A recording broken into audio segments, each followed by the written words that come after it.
VTube. Welcome to the first installment of the class lecture series. So welcome to our fellow teachers, our fellow pedagogues, and those interested in the teaching of literature.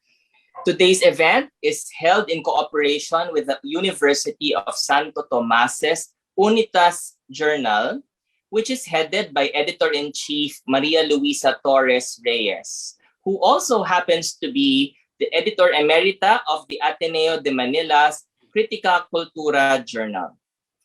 The class lecture series is primarily geared toward developing up-to-date, flexible, and relevant ways of teaching a range of subjects offered in the Commission on Higher Education's or CHED's approved new AB literature curriculum. In the context of the teaching and learning limitations imposed by the quite prolonged COVID pandemic, topics of the online lectures range from the new curricular content to the pedagogy in the classroom delivery of the syllabus.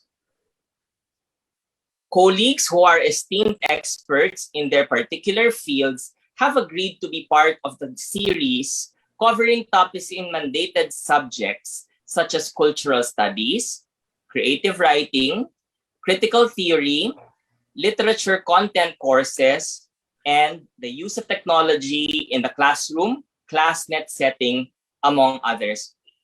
Guest speakers have been requested to share their ideas and experience in teaching particular subjects in relation to the syllabus, pedagogy, teaching tools, materials, and classroom techniques that they use, focusing on any of your best practices. A question and answer portion will follow the lecture, and this question and answer portion will be, of course, we will be engaging with our audience later. So anyway, our lecture today has to do with the teaching of creative writing, particularly the genre of poetry. Okay, so the abstract of our lecture today reads, this lecture zeroes in on the overarching priorities and specifics of an undergraduate level introductory course on the writing of poetry. The lecture is intended to unpack the rationale behind the flow of the course. It will explain the concerns that the course covers and their alignment with both objectives and requirements. Finally, the lecture will also discuss the creative exercises interspersed throughout the academic term, which are designed to unlock the students' imaginative potential and make them aware of the possibilities and formal nuances of poetry. So this afternoon's speaker is a poet by the name of Mark Cayanan. So Dr. Cayanan, and this has to do with our observance of Pride Month. Mark uses the pronouns they and them. So they use the pronouns they and them. Mark holds an MFA in creative writing from the University of Wisconsin in Madison and a PhD from the University of Adelaide, where they received a Dean's Commendation for Doctoral Thesis Excellence and the University Doctoral Research Medal. Their full-length poetry books are Narcissus, published by the Ateneo de Manila University Press in 2011, Except You Enthrall Me, published by the University of the Philippines Press in 2013, and Unanimal, Counterfeit Scurrilous, published by Giramondo Publishing in 2021. A recipient of residencies from Civitella Ranieri in Italy and Villa Sarkia in Finland, as well as ones forthcoming from Art Omi in the United States and Ventspils International Writers and Translators House in Latvia, they will begin their stint as a postdoctoral fellow at the Institute for Cultural Inquiry in Berlin in September 2022. Everyone, let us all welcome our esteemed speaker, Dr. Mark Cayanan. Hi, everyone. Yeah, like before everything else, thank you, Nico, for the introduction. Thank you to Unitas, Ma'am Lulu specifically, and the members of class for like bringing me into this lecture series. I would also like to thank in advance Francis, who's pretty much the like go-to techie of Unitas and class, and he's going to be taking care of my slideshow for the day.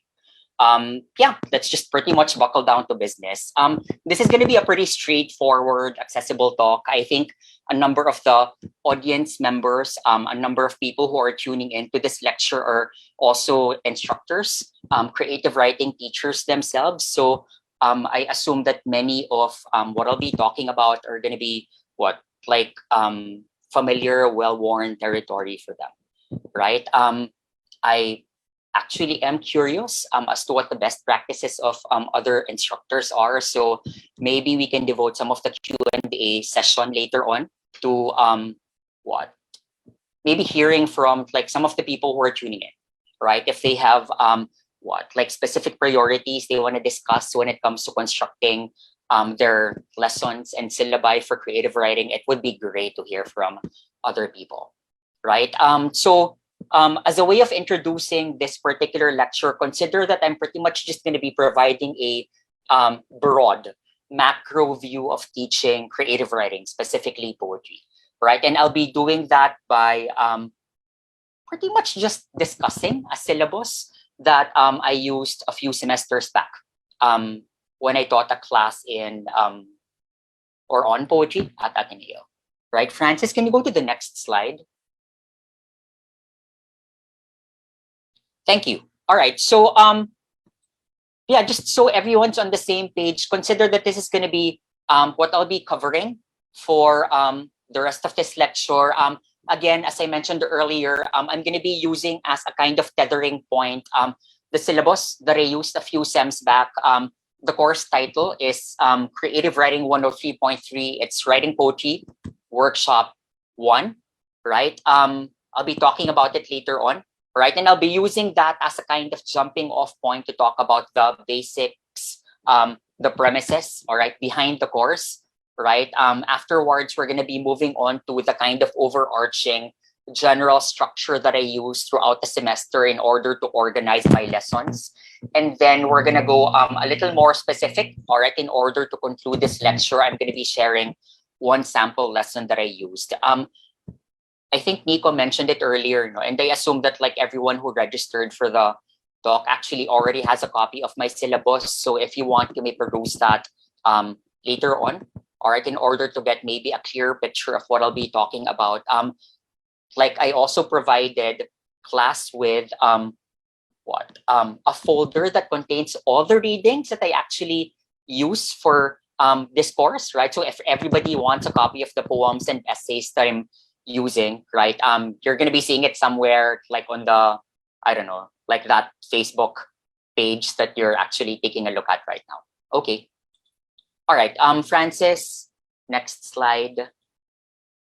All right, so the basics of the course, just so everyone has a more or less clear picture of the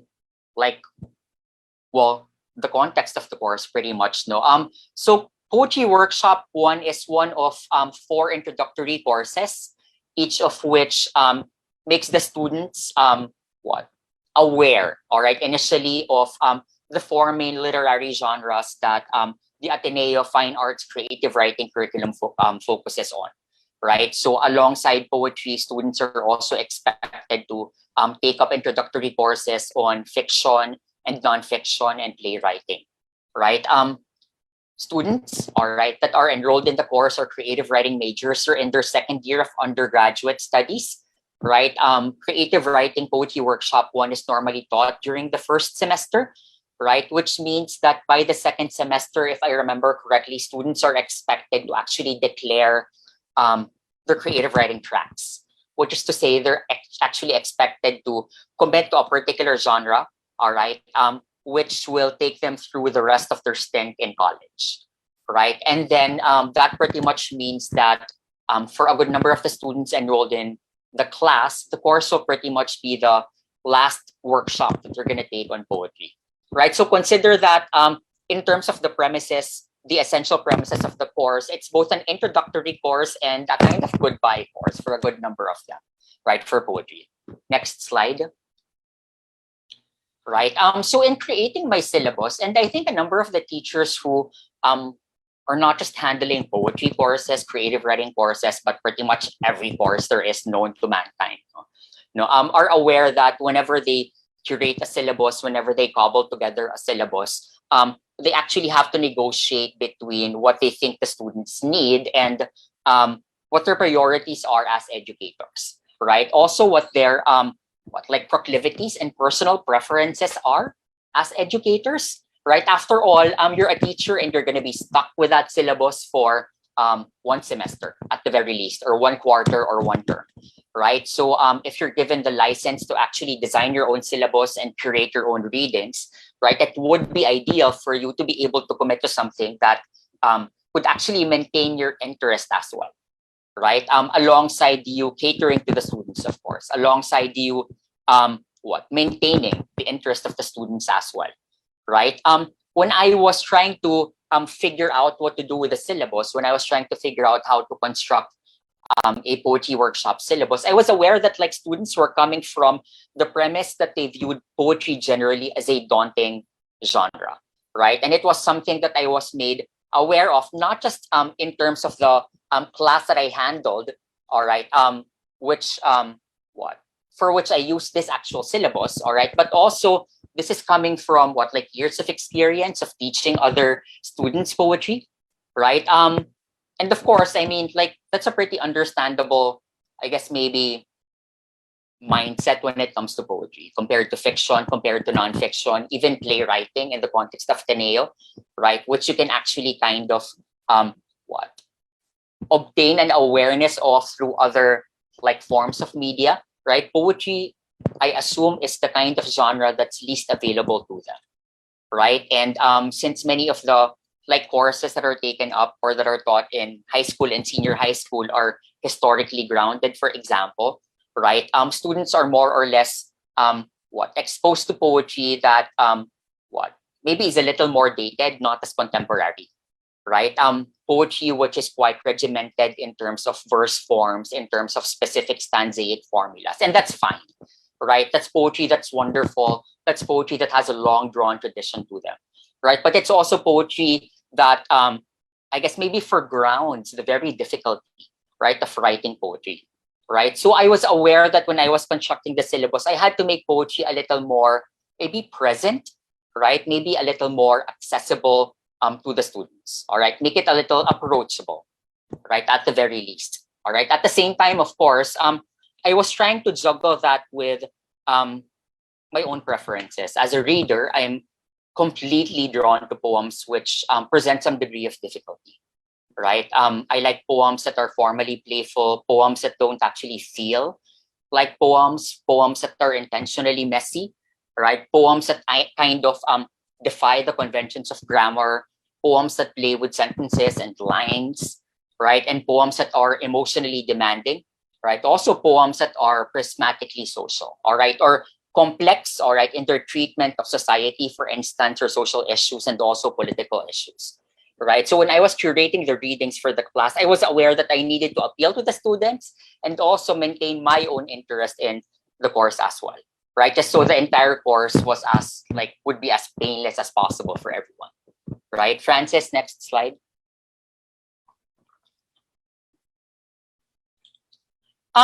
Consider this quote, from poet and critic and instructor Srikant Ray, right? And this is what he has to say about teaching poetry to a younger set of audiences, undergraduates. Burden these literary quotes with too much pedagogical road metal, and they lose the sense of improvisatory pleasure, natural self-expression, which enliven all good art. A poetry workshop should ideally pull out the bolt from a student's literary consciousness, instead of constraining the writer with cumbersome technical problems unsuited to her temperament. It seems to me important to instruct students in the other forms of difficulty, emotional difficulty, conceptual difficulty, etc., available to us as entrance into the ancient agon of lyric writing. I'm introducing this quote, I guess maybe as a way of admitting that, like, as a reader of poetry, I tend to geek out. I tend to be a nerd, right? So I'm actually fascinated with like memorizing terms like what trochee and anapest and iambs, like rhetorical devices. All right, we're going to be encountering one later on, right? Like figurative devices such as hyperbaton, for instance, right? These things appeal to the geek in me, but I was aware that these are things that I think maybe can prove even more intimidating to the students who are already daunted by poetry to begin with, right? So what I intended to do, all right, when I was constructing my syllabus was to challenge the students, all right, while at the same time allowing them to kind of remap, all right, the territory that they think poetry was. Next slide, please. Which is why my goals were the following when it came to constructing the syllabus. Number one, make students aware of the pleasurable capacity of poetry to foreground imaginative agility, right? I think it was Cole Swenson, among a whole lot of other poets, right, who pretty much stated that the language of poetry is different from the language of information, right? Because the language of information wants things known to us in as transparent a fashion as possible, right? The language of information has to be logical, right? Especially in the era of fake news. No, it has to be logical. It has to foreground its sense of causality, right? It has to be something that is as unambiguous, all right, as possible, right?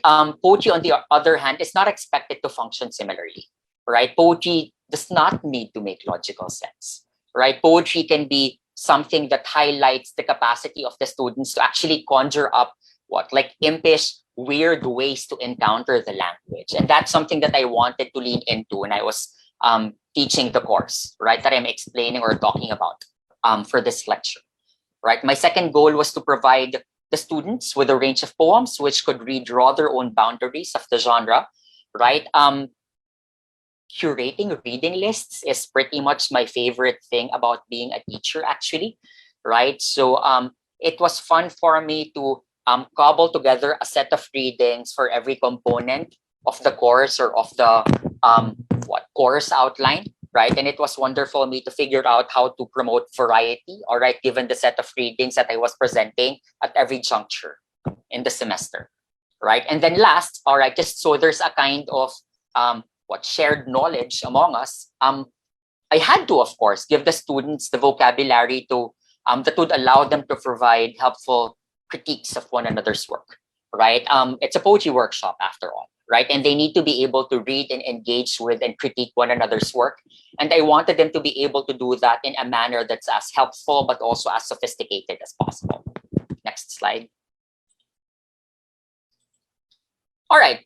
So having said all that, given all those preliminaries, we're buckling down to the general structure that I used for the course. Consider that the course was pretty much, the shape of the course was pretty much determined by the triangulation of these three main components. Number one, of course, like each module, I was teaching this in an online setup, Corinne, right? I taught this first semester last year, if I remember correctly, right? So each module, had particular subtopics to it, right? And the topics were kind of various, all right, or somewhat various, but also kind of recognizable as far as introductory courses to poetry go, right? So the topics ranged from the various components of a poem, right? The formal concerns that make a poem, the kind of formal priorities that writers and readers need to pay attention to, right? Moving on to paratextual issues as they manifest in how a poem is conceived. That's something we can talk about later on, right? One other important component, of course, of the structure of the class is, the set of readings that I would be presenting, right? Primarily consisting of, number one, secondary sources, all right? Essays or excerpts of essays, all right, that would let float specific ideas and trigger the students' own musings about the topics, right? Of course, I bombarded the students with poems, right? And last, it was imperative. It was important for me to what kind of provide as landmark for each topic or each discussion point, right? A creative prompt, right? That would allow the students to actually produce their own work. It's creative writing, right? And the creative prompts, the results of the creative prompts effectively functioned as low stakes drafts for the students, right? These were drafts intended to test out various ways of thinking about writing poetry or of writing poetry in the first place, right? Next slide. All right, we're going to be talking about topics first. For those who've seen the syllabus, consider that the syllabus is divided into the following modules. This is an introductory course, right? So the beginning actually feels pretty standard, right? Language and thought are primary considerations as a means of opening the course or the semester to the students, right? In terms of readings, I assigned them short poems that they could actually dissect easily. All right, during class discussions, we pretty much fixated on sentences and lines and stanzas, matters of language, right? For module 1, right? And then afterwards, we moved on to module 2, all right, which I titled as The Contours of Poetry. I pretty much devoted, all right, several weeks of the semester to talking about elements of poetry that like we all pretty much know, right? So we first focused on image and figurative language, and then we moved on to sound, rhythm, and repetition. And then afterwards, we ended the second module with a discussion on the narrative content, right? The emotional coloring, the affect, all right, of poetry, all right, situation and sentiment, right? Module 3 built on the formal issues, all right, the formal considerations that I hope like students, all right, had been able to kind of absorb, all right, by the time they've reached module 1 and module 2 and have moved on to module 3, all right. It's in module 3 where we talk about social concerns and social issues, right, and how these are important paratextual considerations that also affect how a poem is constructed, right?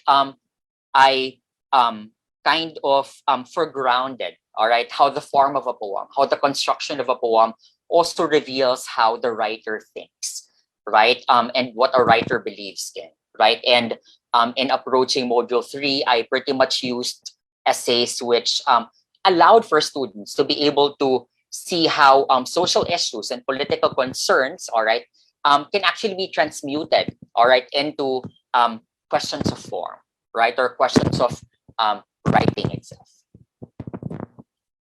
Module 4, all right, kind of broadens, all right, the more conventional presentation of what poems are, all right, which were exhibited in the previous modules. It's in module 4 where I pretty much introduce the students to how poetry can function as a capacious, all-devouring kind of genre. We discussed prose poetry. We also discussed other poems that don't exactly readily look like poems, right?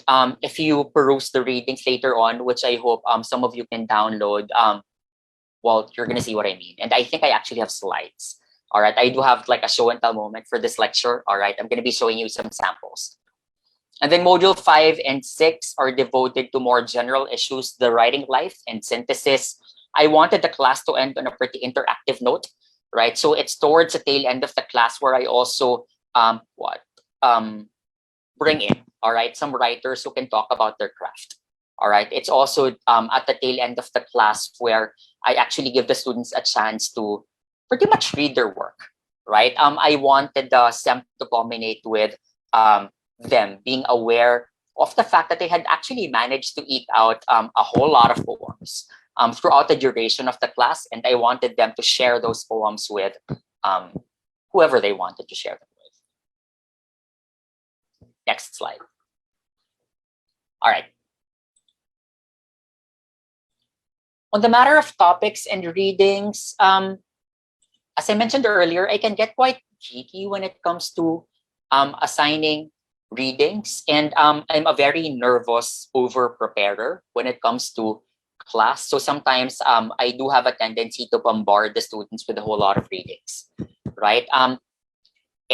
Coming from the premise that I needed to also develop the vocabulary of the students when it came to poetry, right? It was important for me to assign craft and poetics essays to them, right?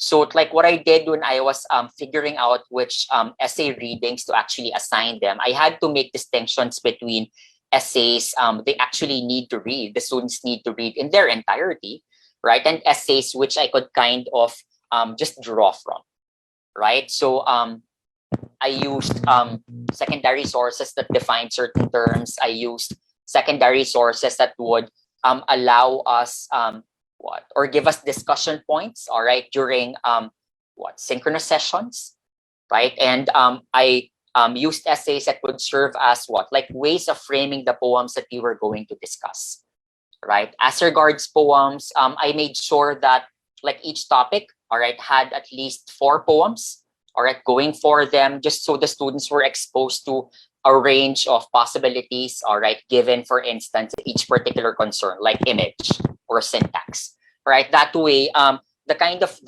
of variety that they're exposed to would allow them to figure out, all right, what works they preferred, right? And as a reader, when you begin to be more acutely aware of the kind of writing that you prefer, that's when you also actually begin to be more aware of the kind of writing that you want to do, right? So variety was important for me when it came to curating the readings, right? Not all the poems were discussed in class, of course, since we were operating under a pretty limited amount of time, right? But then at the same time, students were free to peruse the poems in their own spare time. Next. All right. So yeah, this is the show and tell moment of the lecture. I did mention earlier that Module 4 was devoted to establishing poetry as a capacious genre. So there was a point where I had to make students discuss, right, poems that didn't exactly traditionally operate as poems, or that didn't actually traditionally look like poems. This is one of them, right? This is Glossary of Terms by Korean American poet Franny Choi. This is her first poem, her opening poem in her collection Soft Science. All right, and consider that it's pretty much a chart, right? And it's titled Glossary, right? One other example, next slide. All right, I'm showing these slides again as a way of establishing the kind of range, all right, that you could make or that you could expose the students to when it came to poetry. This is another poem, right, from the poetry, from a poetry book by Gabe Forman. It's titled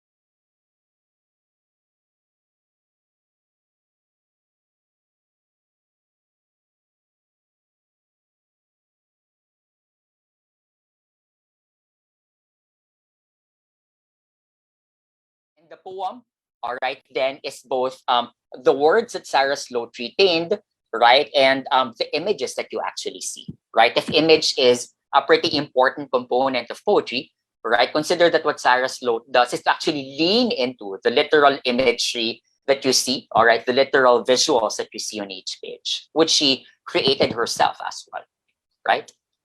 Last. Next page or next slide. All right, this is the final sample for other hybrid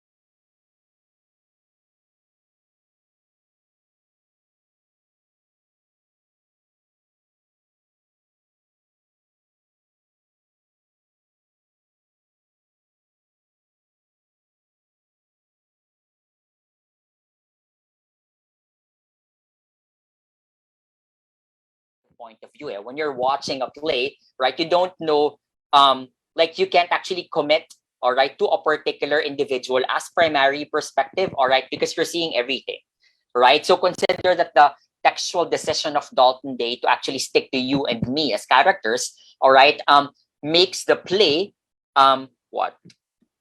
Page bound, which is to say, right, that's where the poetry element of it comes in, right? Because poetry is the kind of genre that's ever go so conscious of the status of the work as a written artifact, right? Okay, let's move on.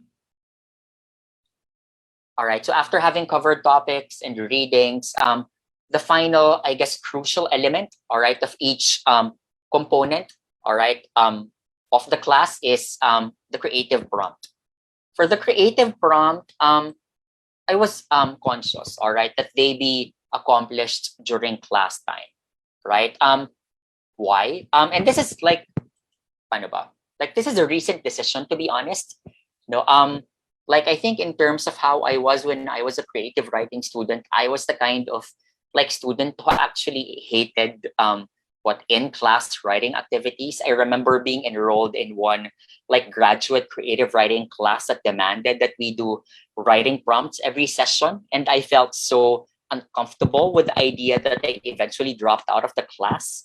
No, and I think that was partly informed by the fact that I felt insecure about having to actually write on the spot and having to share my writing with other students.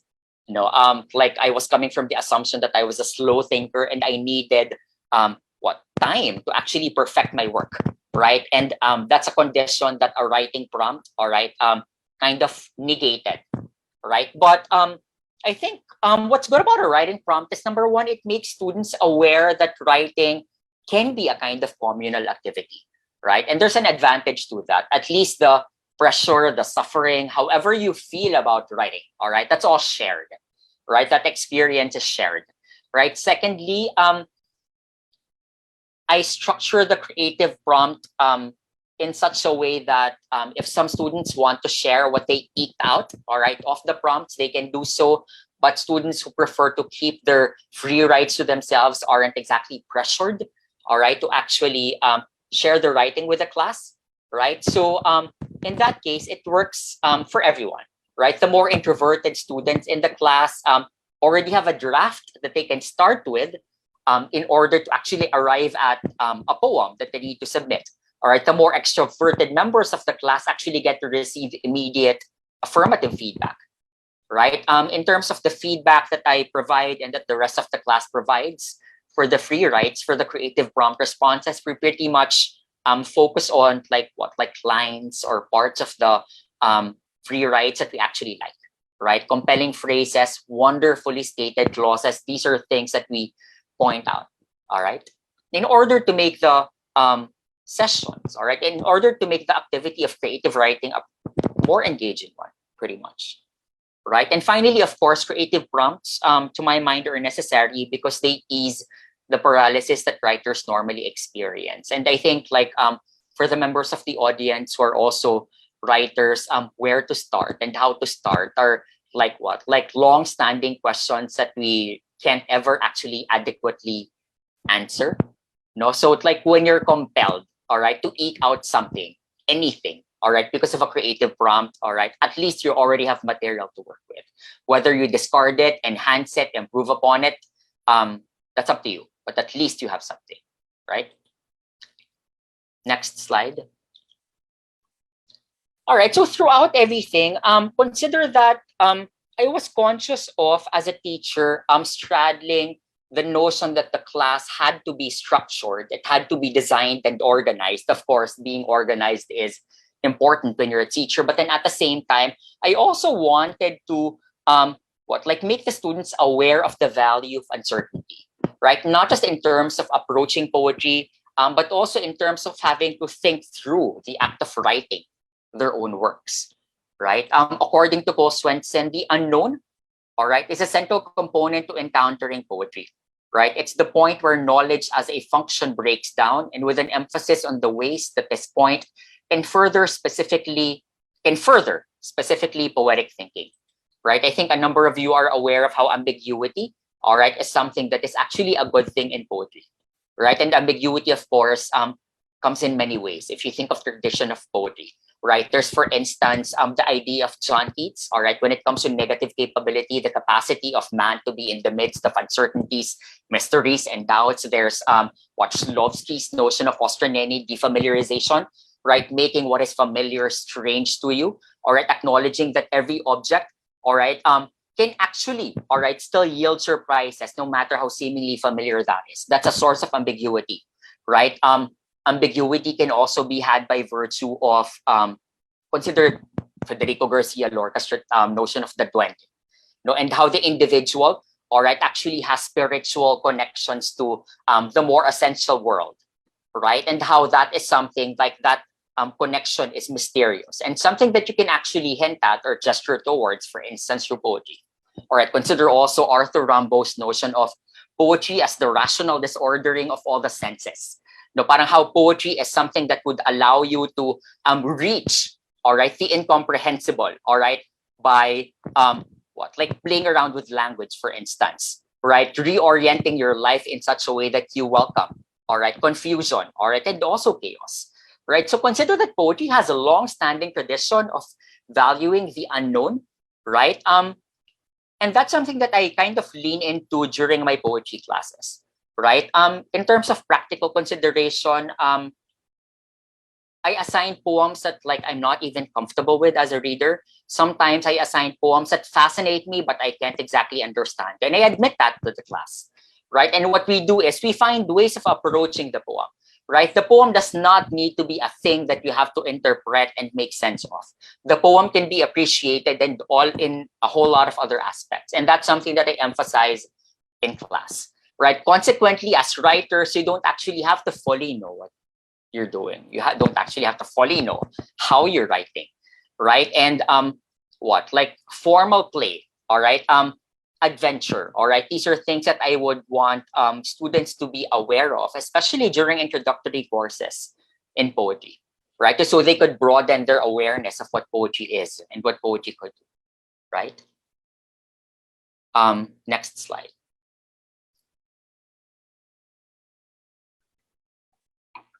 All right, so this is the, I guess maybe like culminating part of the lecture. I'm pretty much going to be foisting on everyone a sample like lesson or a sample sub-module that I used for class last semester, right? This lesson is devoted to sound, rhythm, and repetition.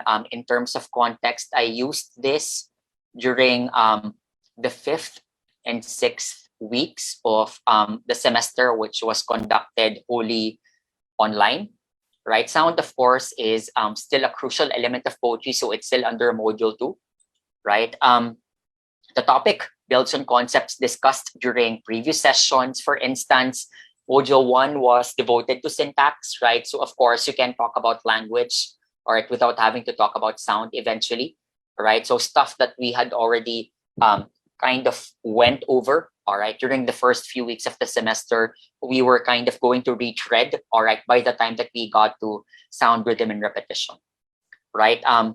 Like the module also builds on the, like, I guess, basic, all right, I guess components of poetry, all right, that were discussed in an essay by Tony Hoagland. I recommend that everyone read it. It's a pretty useful introductory essay, right? It discusses Hoagland's ideas about image, all right, diction, which is word choice, and rhetoric, right? And all that's helpful also to approaching sound, right? In terms of the duration of this lesson, the lesson kind of took us 2 weeks to cover, all right? The first week was devoted to a discussion of the sample poems, to creative exercises. The following week was devoted to, of course, workshop, all right? That part where everybody actually got to discuss everybody else's work, right?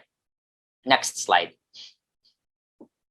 All right, so the subsequent slides are pretty much drawn from a slide presentation that I actually used in class. No, I normally begin a lesson by like telling the students what they need to target, all right? Like their concrete goal for this particular lesson, all right? For this particular topic. For this particular topic, their concrete goal was to actually write a poem that uses, all right, whether intensely or not, all right, anaphora, right? I titled Poetry Prompt 5, Anaphora Till You Drop, all right? So their deliverable was a poem with anaphora or other related patterns as its structural constraint. The poem's subject or theme and or its emotional or intellectual approach should organically complement the use of anaphora. Like anaphora is like one of my favorite, it's one of my go-to lexical devices, right? Throughout the like years that I've been teaching creative writing, it's also the kind of device that I think also yields a lot of great work, a lot of great output from the students themselves, right? Because anaphora is readily a very all right, it's an approachable device to use, but it's also a very impactful, very intellectually and emotionally charged kind of device, right? So I begin with, after that, I begin by like going through the usual. Like I provide definitions of anaphora. Anaphora is lexical repetition. It's the repetition of the same word or words at the beginning of successive phrases, clauses, sentences, or lines, right? You can actually just go through some of the slides yourselves. I also discuss the converse of anaphora, which is epiphora, right? Whereas anaphora is lexical repetition at the beginning of each line or phrase or sentence, right? Epiphora is the repetition of words at the end of these syntactic units, right? I tell them why anaphora, all right, is an interesting or valuable kind of lexical device. All right. I lean into the fact that anaphora has a long drawn out history. It's used often enough in religious poetry. It's also used in poetry that wants to heighten its emotions, right? It's the kind of device that actually can yield paradoxical effects. The device can both accentuate and undercut a point. It can produce both momentum and stasis. As I mentioned earlier, it's easy to use anaphora, but then at the same time, because of its high impact, right? It's the kind of device that I think when used well, or it can actually emotionally affect its readers quite easily, right? And it allows you to think beyond the kind of normative chronological logic, all right, that narrative, for instance, what constrains you with, right? You don't actually have to think of causality. You don't actually have to think of like the movement of time, for instance, all right, when you use anaphora, right? Because repetition refuses the notion of time. Paulit-ulit ka eh, right? Okay, a few definitions. After exhausting a few basic definitions, what I do is I show the students some sample poems, right? I start with like, can we go to the next few slides? Psalm 150. Next, next, next, go. Yes. All right. I start by actually showing them Psalm 150, right? So consider that the experience of ecstasy, consider that the experience of heightened emotion. All right. These are things that we often recognize in the Psalms. And these are what like registers, all right, affects, all right, that anaphora, lexical repetition permits.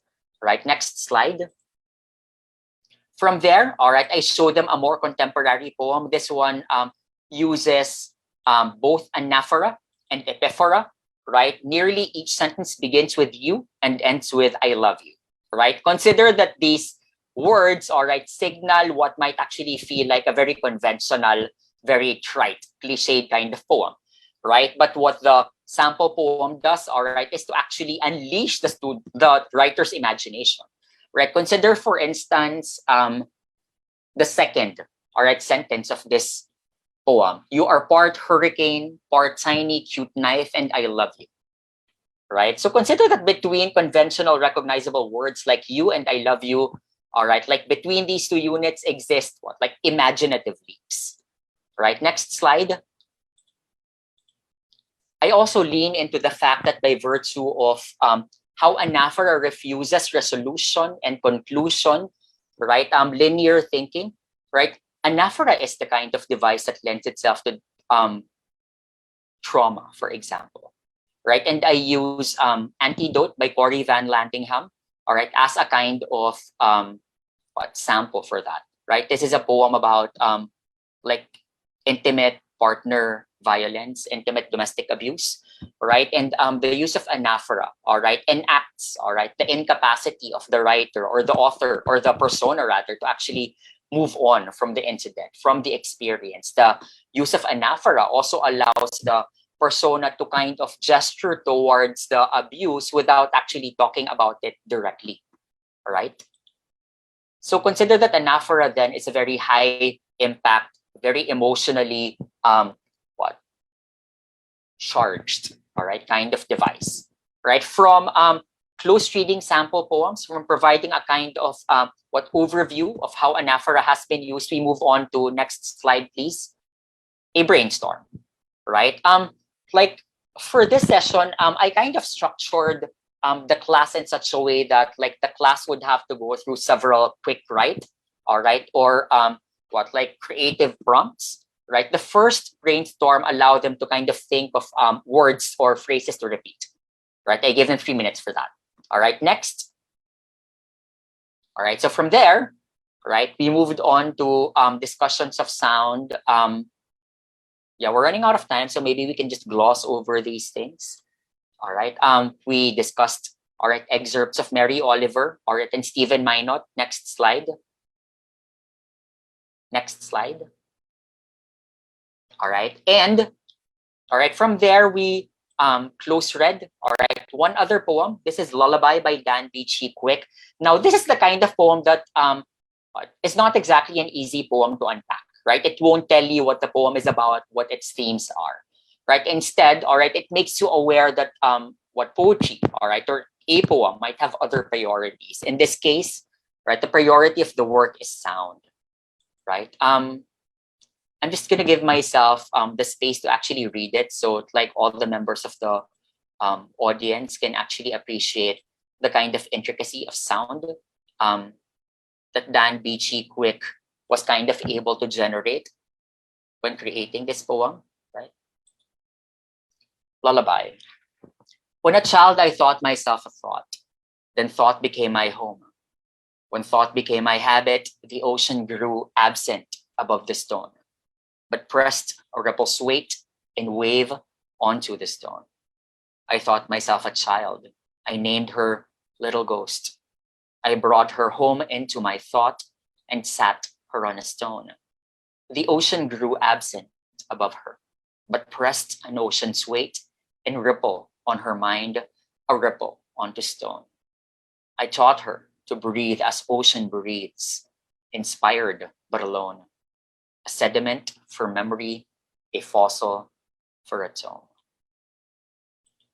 When approaching the poem, we don't actually discuss what it means, right? Instead, our discussion is just guided by these two cardinal questions. Number one, what patterns of sound and rhythm do you notice in the poem?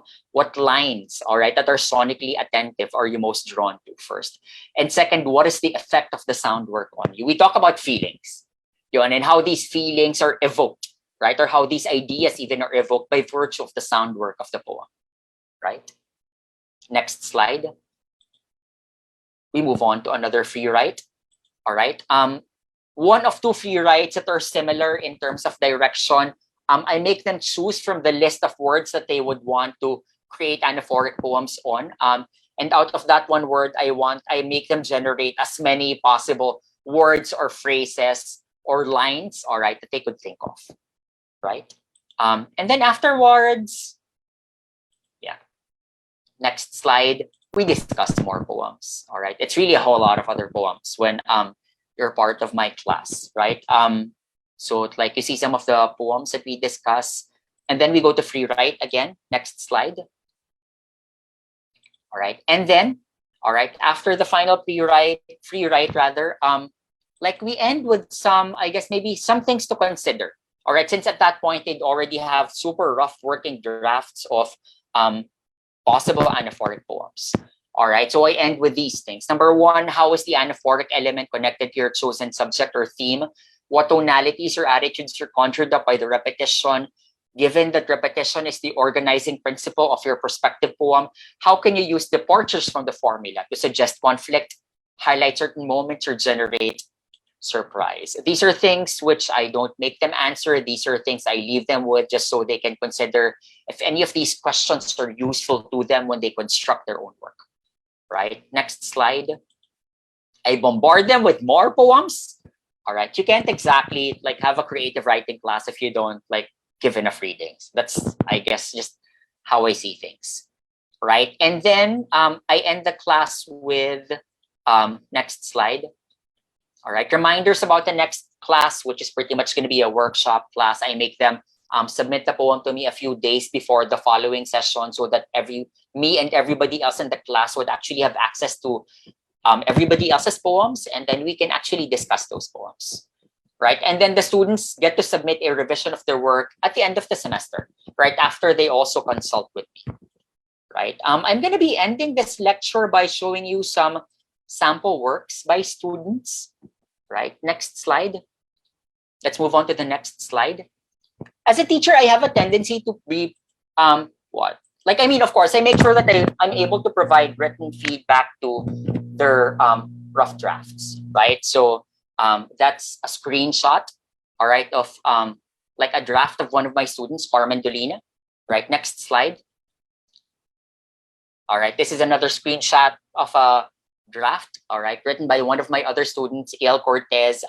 I usually have marginal comments, and then I have a love letter to the students, a letter that like pretty much explains my thoughts about the poems that they submit. It's usually like maybe a half page long, so I pretty much just cut it.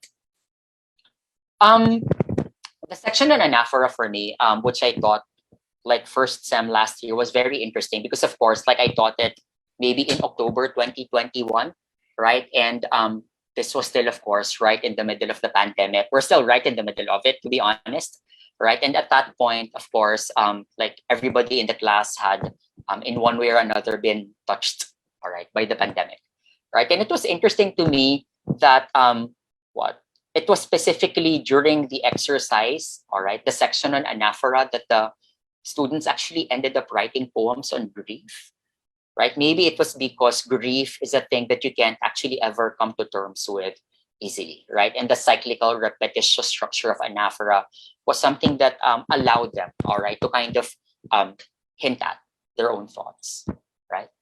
I'm going to be reading the finished version of Carmen Dolina's Wish, right?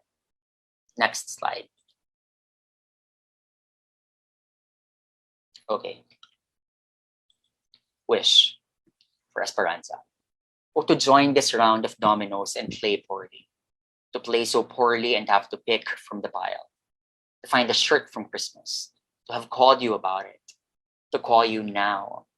To tell you the candy was good. To hear you forget most things except your cards or bungalow home. The original cast of Hawaii Five-O. Your every Sinatra song. Washington in the spring and my name. So instead, to tell you again, the candy was good. To lie that it's finished. To keep closed the box in our kitchen drawer for 2 more years. I should have called. To never touch chocolate again or try. To win and to take it all as winners do. To have won with you. I should have called. About my blank pieces. About my devastating final turn. About mom's 50 peso bonus. To feel the rounded grass under my shoes. To not have to hear prayers of thanks instead. Next slide.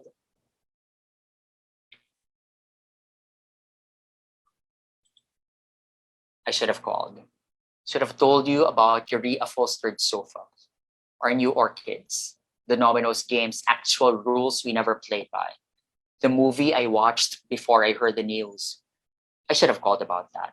To be distracted again during the litany. To recite names I do not know, to not say yours, to hear it anyway, to believe it held true. Next slide.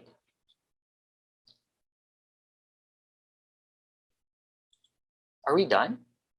Is that the last slide? Okay.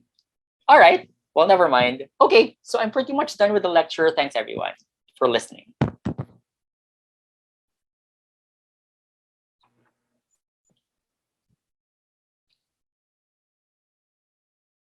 Audio. Nakamute ka, Nico. Thank you, Mark. Thank you, Francis, and thank you everybody for being with us this afternoon. Kung po pwede po, pusuan ninyo ang ating Facebook page, ang ating link ngayon so that we can see your presence, and please feel free to put to do a shout out on the thread of this particular lecture's post. So thank you, Mark, for that very engaging lecture. As someone who teaches literature and poetry myself, I continue to learn stuff, continue to learn things, and I think even after I've known you for quite a long time, there's still more to learn. Ang ganda ng mga nabanggit mo ngayong afternoon. So we will be on the lookout for questions from our audience, but let me just recap a bit about what Mark said. I think the thing that struck me most from Mark's lecture is their use of particular poetic elements or terms and deploying those in order to approach something that is pleasurable for the students. So the thing is, pleasure seems to be a priority in their class, and at the same time, there is also, maybe the sense that the student is being introduced into water, like you let them float and then feel their way through ambiguity. And then at the same time, playing games using the terms that Mark had brought up today. So anyway, I thought it was really very, very engaging. Their lecture was very engaging, and I hope our audience too was very happy with the presentation. So let's look if there are some questions from the audience. So again, pwede po kayo mag-shout out. Babasahin ko po ang pangalan nyo kung gusto nyo. And pwede nyo pusuan ang ating post ngayong hapon. Okay. Let me read some of the comments while we're waiting for questions. My God, scary ba yan? Viewer. No, winner ang mga comments.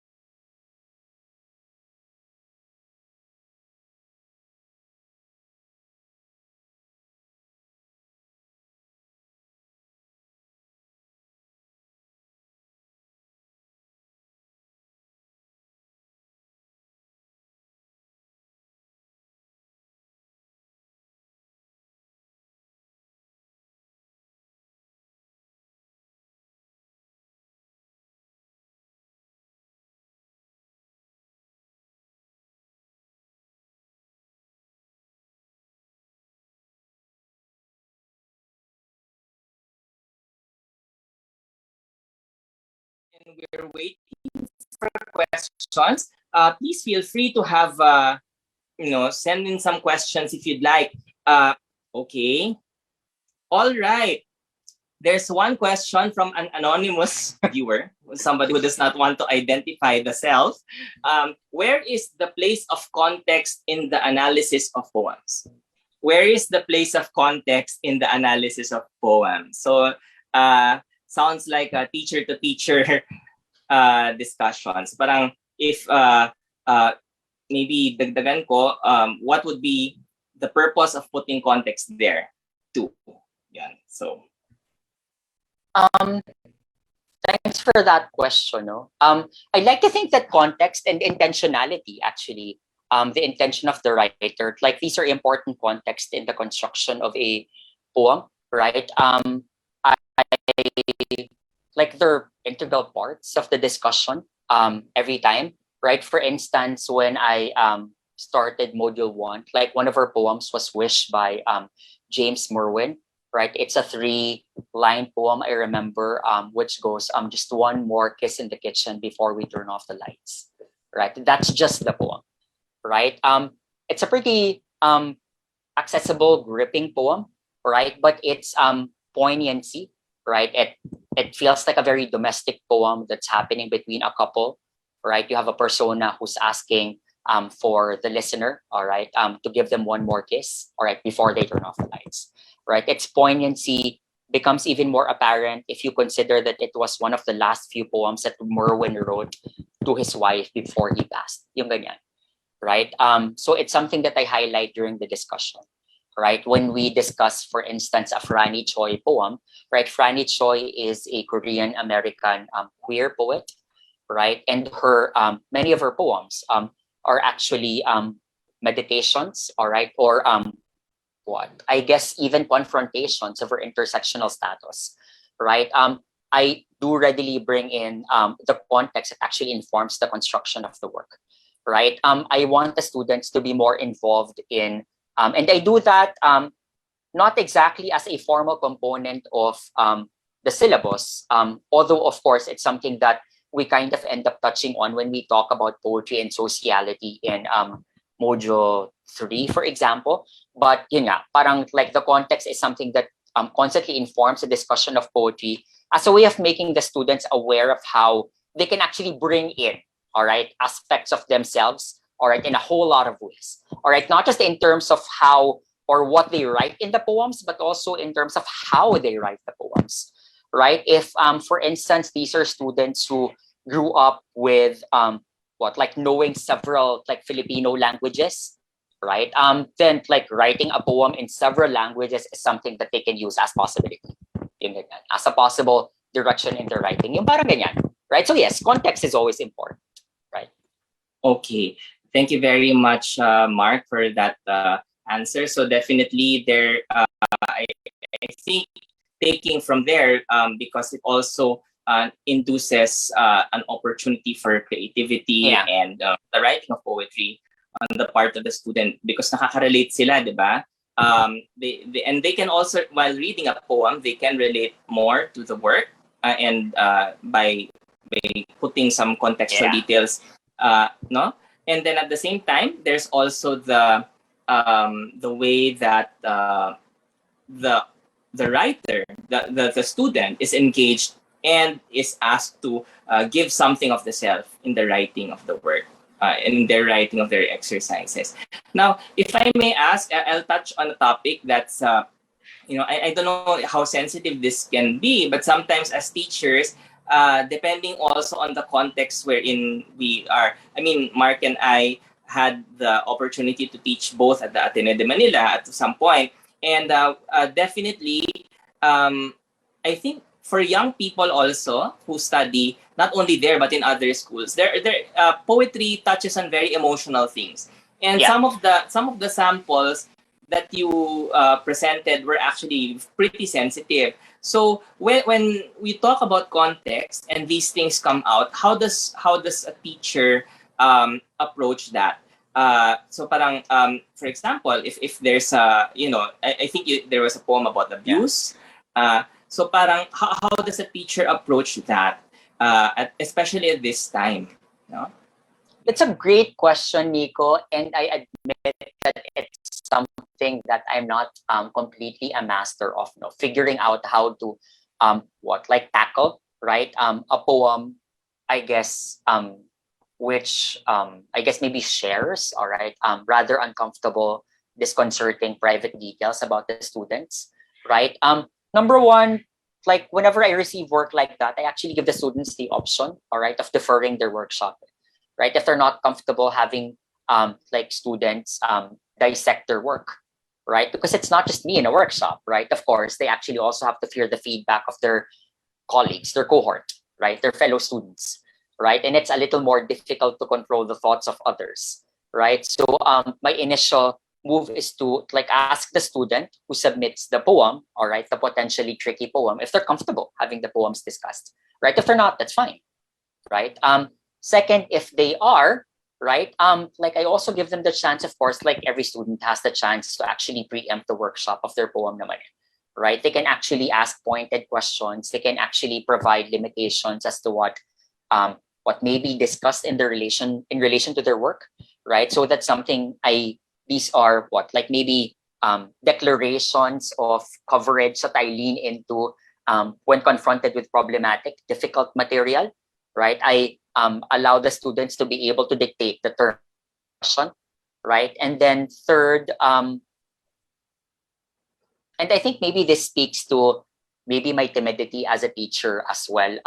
Sometimes, like it's easy to retreat into the safety of discussions of form. Yun. That way, like the students become a bit more aware of the fact that when they submit the poem, it's still a made thing, right? And any made thing, all right, is composed of constituent parts that can be manipulated, that can be fixed, right? The poem largely for the students may serve a purpose that is not literary, right? If writing the poem gives the student a sense of closure, for instance, if it allows them a semblance of relief when it comes to traumatic experience, or maybe it gives them an outlet to air out their like thoughts about politics, for instance, or social chaos, right? And like those are more important purposes that a poem might serve, right? But for in the context of the class, the poem also serves, all right, as a class assignment, right? And that's something that I think maybe we can also safely discuss. Maybe others actually like might be able to suggest better approaches. I'd like to hear from others actually. Yeah, I think that's a great idea. So if our audience members would like to post some of their ideas online dun sa thread, please do so. And of course, feel free to continue sending in your greetings if you'd like. There are comments here, Mark. For example, from Lulu Delphine Ignacio. This is a comment lang, no? To have an anaphora as a jumpstart or literary trigger in poetry writing indeed provides something to help students, especially those intimidated by this genre, something to navigate the challenging terrain of poetry with. So I think Lulu resonates with your use of the anaphora in the lessons. And then there is a question from Charity Anoos. Do you introduce poems written by Filipino poets, sir? Yes. And yeah. Number one, I completely agree with Lulu. I did mention that anaphora is a very approachable kind of device, no? And like we see it in jingles, we see it in songs, we see it in ads, we see it in other forms of literature that are not just poetry, right? And chances are students have been exposed to like anaphoric texts, all right, throughout their existence actually. So it would be easy for them to kind of like latch onto it, all right, and be able to use anaphora for themselves, no, given whatever thing they want to repeat, whatever lexical pattern they want to repeat, right? So yes, it's a high impact, approachable, but also potentially complex kind of form. I mean, I love it as a writer, and I know that the students enjoy writing anaphoric poems. So, yun, like it's a really great entry point. And then, like, what was the next question? There was a comment, Mark. Do you introduce poems written by Filipino poets? I do it. Like, medyo minalas lang na like foreign yung models na ginamit ko ngayon, but the like syllabus is also peppered with local writers. Yun. Okay, so gumagamit ka rin ng works by Filipino writers. Yes. Okay. Like when it comes to, I guess maybe like one easy thing about like using foreign texts is that a good number of foreign poems are easily available online, right? Like with Filipino sources, I think like class is doing like something great, no, by like creating or curating a repository of materials that like educators can use. You can get Filipino texts from there, right? There are several like literary databases that cater specifically to Filipino authors. You may use those too.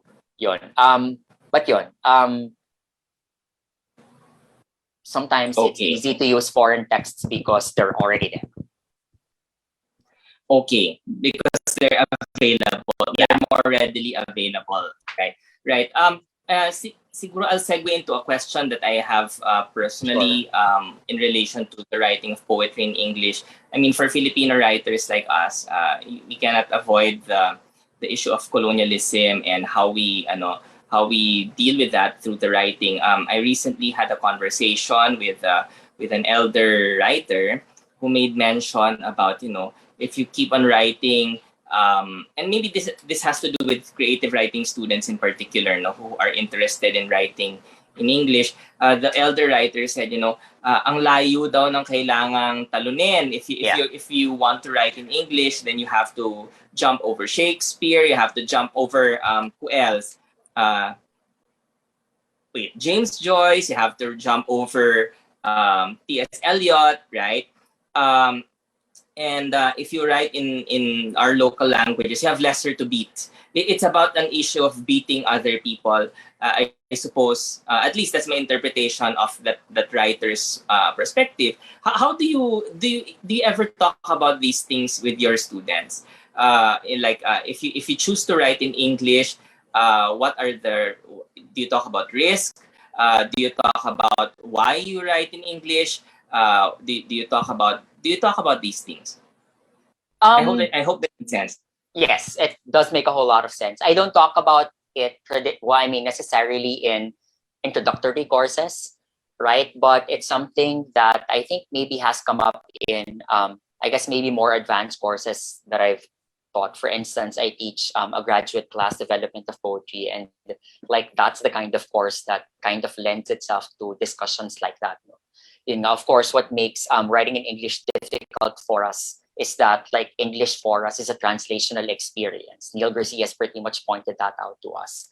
So there's already that kind of factor, all right, when it comes to English. Right. Secondly, in terms of tradition, I think Nico, you and I, and certainly maybe the other writer you were talking to, we were raised believing that writing is a pretty agonistic experience.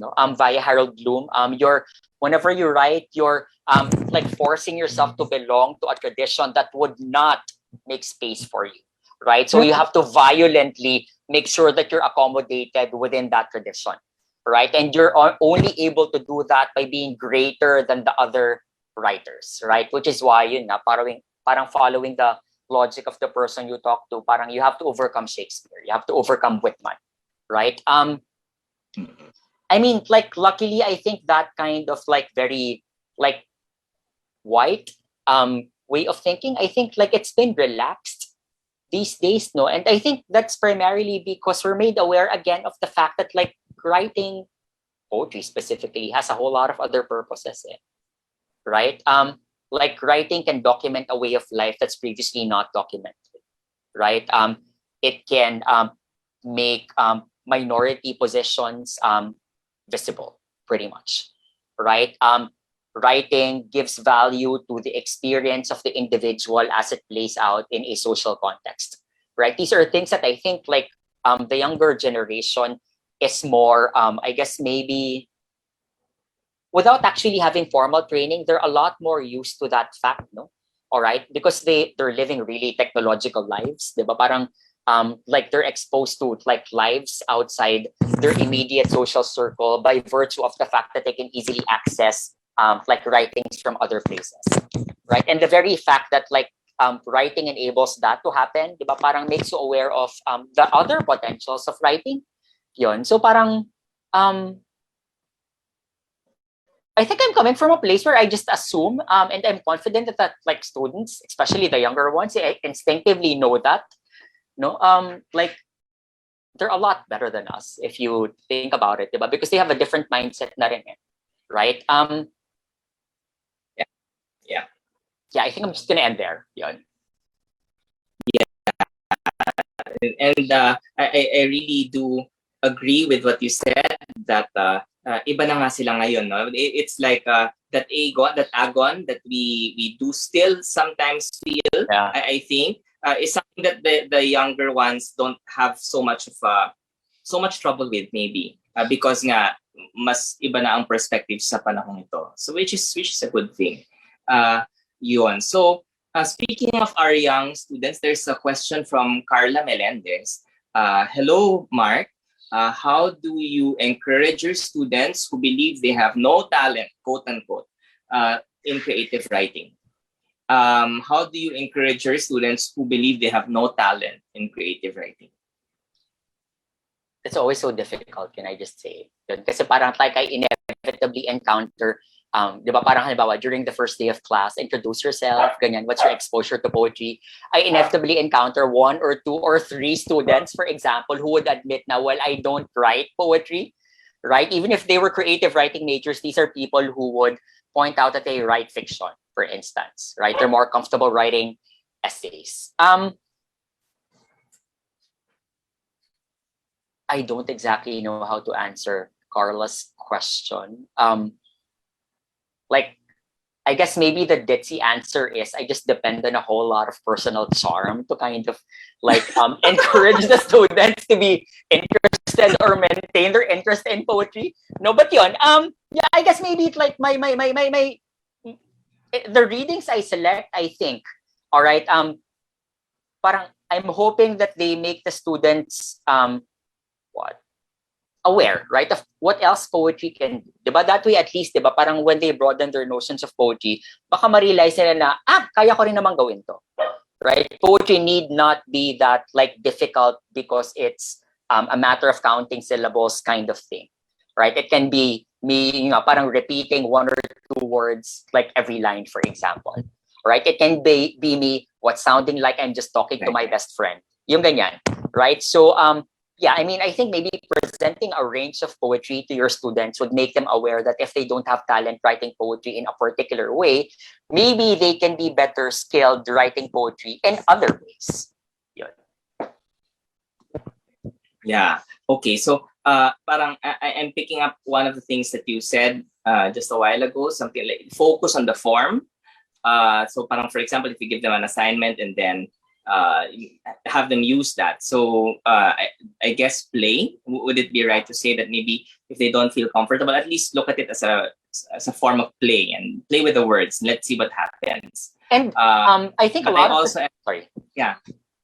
And I think a lot of students are also coming from a position of timidity, right? I can't even when I encourage them to be playful with their poems, parang like they need that breakthrough. Parang like sometimes like their poems are still poems that really sound like poems. Yung ganyan. And of course, in my readings are also poems like that, right?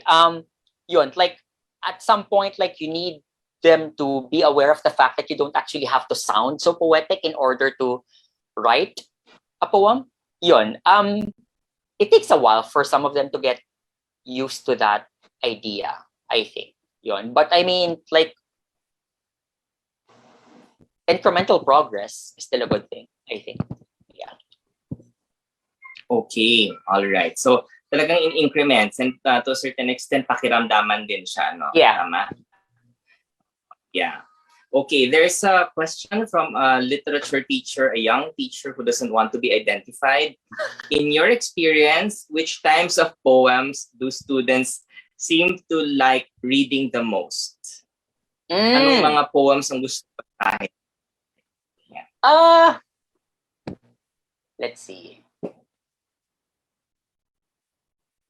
I think in my last class, the students actually appreciated the more narrative poems, to be honest, right? Because I think maybe a lot like more of the like most of the students were fiction writers, so like the more narrative poems, like functioned as a bridge, all right, between the kind of writing that they were used to and favored. Right, and the kind of poetry that was being discussed in class, right? A good number of the students responded well to the prose poem as a form, all right, primarily because parang it was a more approachable form to them, right? Paano ba? Like a few years back, students preferred like emotionally messy poems in the vein of Saiken, ganyan, Richard Saiken. So sometimes like it really depends. Saiken. So parang feeling ko parang at least in the context of where I've taught, right, at Ateneo as a teacher, parang like sometimes like generations have different priorities actually. Yun, when it comes to like poetry they prefer. Yun. Right. So it also requires certain tuning in to what a particular generation of students prefer, no? That's a good way of putting it, actually. Speaking of which, I don't know this motive. I was thinking of motivation in terms of, because you know, in the past few years, I don't know, I'm not updated, but we used to talk about particular figures like Michelle Pfeiffer and all that. No? So, parang, what I'm trying to say is that there are particularly interesting pop culture figures that play, at least even in your writing and even in your the way you discuss things. Does that help in a particular class? I mean, does that help in a teaching in a poetry class as form of motivation or inspiration?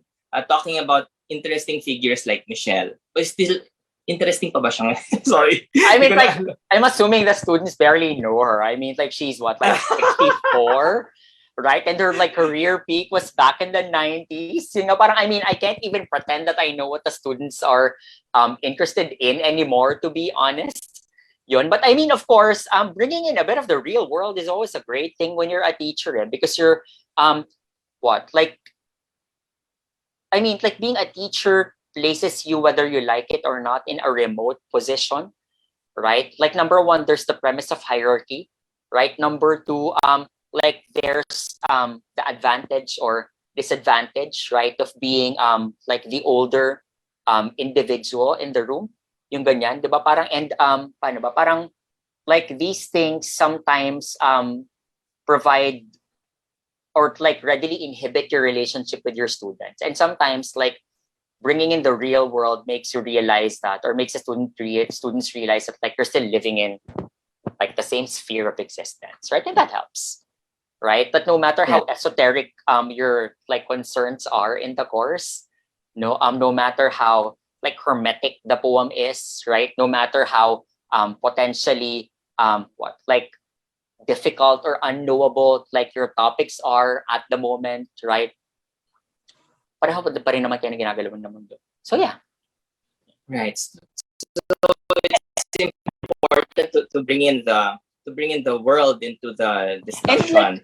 Like, in terms of poetry, yun nga, parang there's a particular type of strain of poetics that actually is very pop culture inflected. For instance, it's very attentive to what the specificities of the world at large. That's also sometimes politically alert. Yung ganyan. Parang maybe that's one way of actually bridging, if you're a teacher of creative writing, di ba? Parang your connection to the real world, which they're part of, and the poem, right? As it has to be constructed. Right. So yes. So talagang to judiciously bring in the world into the writing of the works. Yeah. Speaking of bringing the world into the writing of the works, I don't know if you'd like to comment on this. Please feel free to say that you'd like to reserve your thoughts about this. We are entering come the end of the month, we are entering a new phase in our political life, and it's terrible. Sorry, that's me talking. I feel the same way. Yeah, and it's we are encountering the rise of fascist governments again, and I think the thing is we will have to reckon with that on a practical level. Do you see this coming in? Do you see it if a teacher is inclined to discuss such topics in class? Are you what would you say about that? And how would you advise a teacher to manage such a complex situation? Yeah. Like I wouldn't even hazard providing advice to teachers when it comes to managing those situations. No, but like I'd like to believe that there are times when I mean, as a teacher, you're also a citizen, right? You're also an individual with like particular convictions, right? There are times when you feel the need to actually articulate those convictions, right? And the classroom is a like good space, but for you to be able to actually talk about the issues that are important to you, that concern you as a citizen, and that necessarily concern your students as well, right? So like nothing but encouragement on my end. Okay, so it is something that if we are really called to it, we should enter into such discussions and maybe introduce materials that are available to us. At the same time, of course, like you also have to maybe grapple with the possibility that your students might actually resist that kind of positioning, right? Because like they might feel that it's too invasive, diba? That it's something that you don't necessarily have to do, right? As a teacher, right? So you have to find a way to what like maybe bring home or deliver your points, right, without alienating that particular student, right? Right. So again, it's about sensitivity and openness also maybe. I'm sorry to bring this quotation in, but respect my opinion does hold a little bit of water in the sense that maybe pakinggan naman at least, or at least give it some due respect if while delivering your thoughts across. Is that, did I get that right? Like, yeah, I mean, I guess the way I see it, like the classroom is a pretty tricky space, because like the power dynamic is already very established. It's deeply entrenched. As a teacher, you're always superior, right? Because you hold your students' grades in your hands, right? So parang like it would be problematic for you to end up being tyrannical, right? You can be opinionated, but like you have to be aware that you can't dictate your students' opinions. Yung ganun din, right? Right. Right. So I'm very, very thankful that, Mark, you allowed us to venture into ethical territory. You know, as we all know in this particular discussion today, you know, teaching is not, you know, it's not a clear-cut matter after all. It's just like poetry, charot. Sorry, sa charot. But it is, I mean, maybe that's where the ambiguity of poetry can also contribute. You know?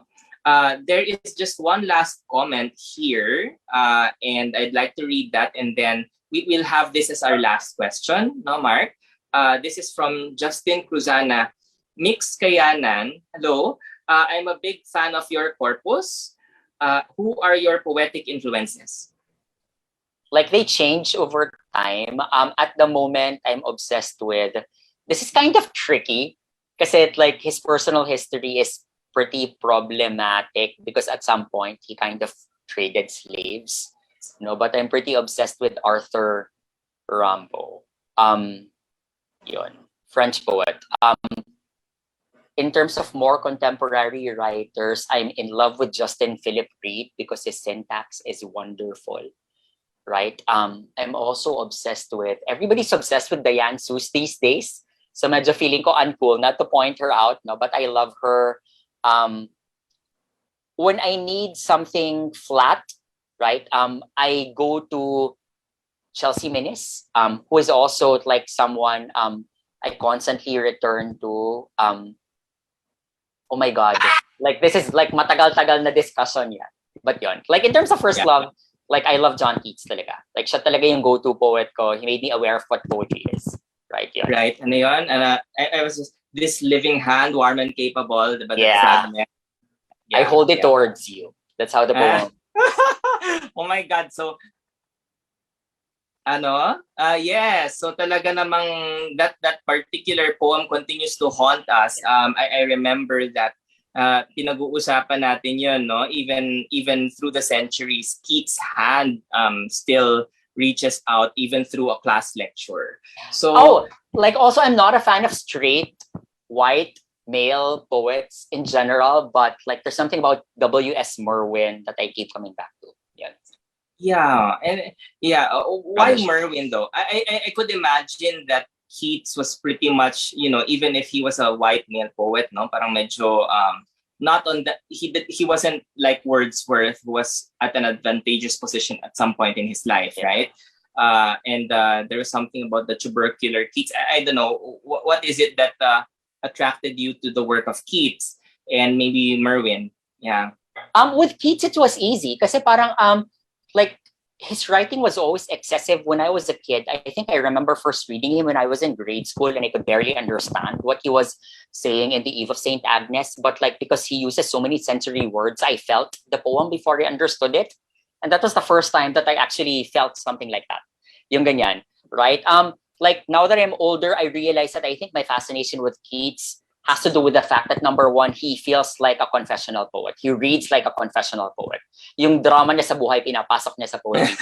And then number two, like his poetry is so excessive that the language almost feels like camp to a certain extent. And like since like we're queer, I like him because of that. Right? With W.S. Merwin, sa kanya ko talaga natutunan yung one sentence poems.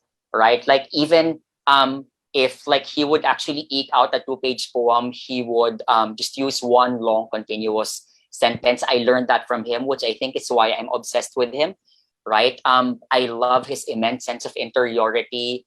I love the fact that whenever I read W.S. Merwin, it makes me feel relaxed because he was a very prolific writer, right? So parang like not all the poems he wrote actually feel like the poem to end all poems, yung ganyan. So parang wala. Parang like some poems feel like not naman disposable, like but breathable, like spaces which you can inhabit temporarily. And I like that sometimes. Okay. Yeah. So there's something about the capacity for excess and the capacity of space. There's something connected about that. No? Actually, in general, I like poets who are excessive. Yun. Yeah. Yun ang talaga. Yeah. Okay. Our commenter made another comment na dalawa pa ang kanyang exclamation points. Ako din. Haha, I love Frank. Which Frank is this? Frank? Sorry, I missed the name. Frank. Diane Seuss wrote, like, she won a Pulitzer for her poetry book, Frank. Frank. I love it kasi medyo nairita lang ako doon kasi like medyo ilang taon na akong nagsusubok gumawa ng like book of sonnets, pero syempre she just won a Pulitzer like from a book of poetry na sonnets. Parang not fair. So parang na-discarrel yung project ko. But Just go, what is it with these poets? Like we've been talking about Terrence Hayes, right? With his own book of sonnets. Oh yeah, American sonnets. Yeah, well, I mean like the sonnet is a very enduring format. Like Henri Cole's entire like career rests on him writing one sonnet after another. Diba? Yung ganyan din eh. Right? Yeah. Oo nga. So anyway, on that note, we would like to thank Cayanan, so Dr. Mark Cayanan, for making a presentation this afternoon on poetry. But I think, to be honest, more than just presenting about poetry, I hope that Mix Cayanan's presentation will help teachers also be engaged with the teaching of it. It really begins with that, and I think Mark really has a lot of that passion for and interest in the subject. So thank you, Mark. Surely our co-teachers in the literature field have found another set of insights that can enhance our students' classroom experience. So the class and Unitas team would like to present you the following certificate. So let me read the text of the certificate. Class Incorporated General Assembly, co-sponsored by Unitas, presents a certificate of appreciation to Mark Anthony Cayanan, PhD, for sharing their knowledge and expertise as the speaker of class lecture series titled Teaching Creative Writing Poetry, conducted on the 24th of June, 2022, signed Professor Maria Luisa Torres Reyes, PhD. She is the editor-in-chief of Unitas and the president of class Cultural Literary Art Studies Society, Incorporated. So maraming salamat, Mark, for your presentation this afternoon. We would like to thank our viewers. So the many viewers, in fact, in relation also to the Unitas lectures, no, there have been thousands of viewers who have been asking interesting questions and contributing to the discussions with their remarks. So for this particular lecture by Mix Cayanan, we'll have to remember that there's a Google Drive link in the comment section of this particular presentation. So please feel free. Bukas na po ang Google Drive folder, and Mark's gifts to us, the sample poetry and the sample, I think, sample texts are there for us, for our perusal and for our enjoyment. So thank you for all the comments, the questions, and even for the silent listening, diba? That living hand, warm and capable, charot. So anyway, sorry. Of course, I keep on bringing that back. And so please, and of course, those who are taking down notes today. So those who have taken down notes. So also, please follow the official Facebook pages of class and Unitas for more updates. In fact, there are upcoming lectures, and let me just very quickly look. There is a lecture this coming July 1, 2022, and that lecture will be by Dr. Carlos Piocos. So we definitely will be posting more of these schedules in our Facebook page, the class. So please do keep watch over what's going to be posted there. So good afternoon, everyone. This is Nico Vitug, and I'd like to thank all of you, and again, Mark, for being here today. Maraming salamat po, and have a great day ahead. Bye!